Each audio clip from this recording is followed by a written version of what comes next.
poetry presentation. A metaphor compares one to another by saying one thing is another.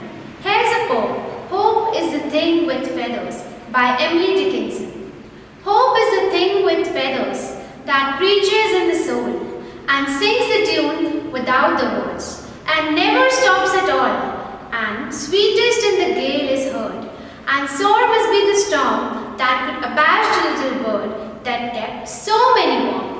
I've heard it in the chillest land and on the strangest sea, yet never in extremity I've asked a crumb of me. Notice that Emily Dickinson compared hope to a bird, a thing with feathers. Because these are bird images throughout the poem, it is called an extended metaphor poem.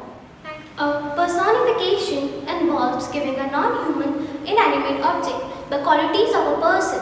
Robert Frost did that in his poem Stormfare. Stormfare, when a wind works against us in the dark and pelts with snow the lower chamber window on the east, and this verse with a sort of stifle back. The beast, come out, come out. It caused no inward struggle, not to go, oh no, I can't have strength to mend a child. Those of us not asleep subdued it to mark. How the cold creeps at the firelight and lends.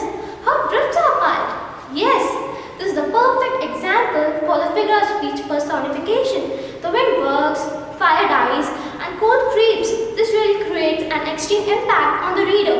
How lovely to read it. Thank you.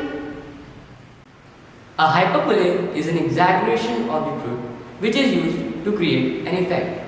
Sometimes it is done in a single statement. Other times it is done by repetition, like in Robert Frost's famous poem, Stopping by Woods in a Snowy Evening. Read the poem aloud. Notice the effect of the last two lines.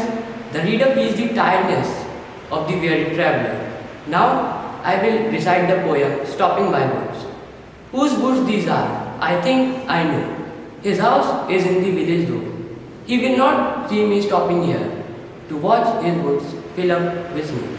My little horse must think it poor to stop without our farmers near. Between the woods and the frozen lake, the darkest evening of the year, he gives his harness bells a shake to ask if there's some mistake. The only other sounds the sweep of easy wind and downy flakes.